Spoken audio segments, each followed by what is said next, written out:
Je pense à toutes ces années depuis que j'ai parlé de ce qui se passait. Je pense à tout ce temps où j'ai cru que c'était jamais arrivé. J'avais 10 ans au moment où ma mère a choisi de me le dire.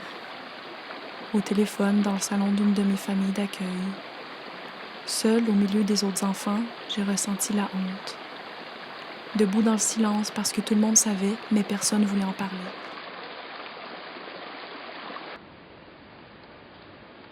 Je pense au temps que ça prend de faire confiance. J'ai souvent menti aux psychologues et autres intervenantes. J'ai appris qu'il fallait pas parler de la mort, que certaines émotions sont pas normales à 4 ans. C'est mélangeant être enfant sans se souvenir de rien. Aller de famille en famille qui n'en sont pas et où les hommes sont des agresseurs. J'ai appris à cacher ma panique en présence d'hommes, à garder à l'intérieur la tempête, le besoin impérieux de partir. J'ai inventé des sorts et des enchantements que je me répétais pour me rassurer. Si j'ai du blanc sur moi, personne ne peut m'attaquer. Si j'ai du blanc sur moi, personne ne peut m'attaquer.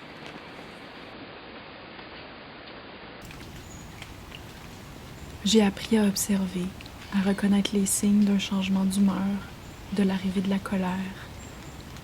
J'ai appris à me faire petite, silencieuse. J'ai appris par cœur ce qu'on attendait de moi. Si bien que j'ai découvert qui j'étais que des années plus tard.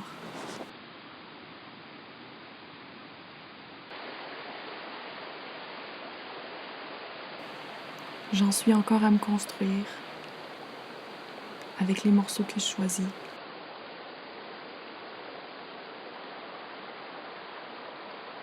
Ça prend du temps.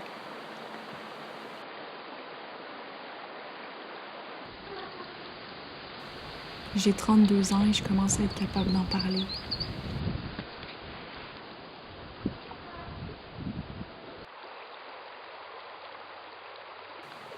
Aujourd'hui, je me fais confiance. Ma colère est bienvenue, mes limites sont sacrées.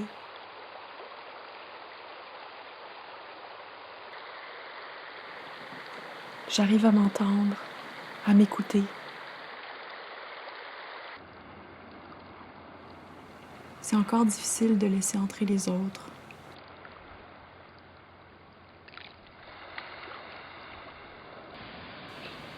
D'accepter que des personnes peuvent tenir à moi.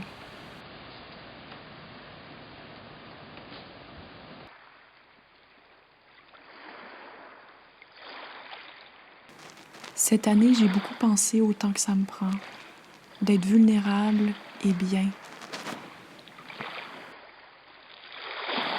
Je laissais aller les attentes. J'y suis allée à mon rythme.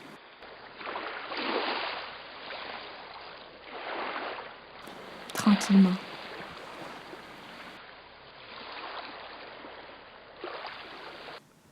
J'ai 32 ans. Puis je décide de prendre mon temps.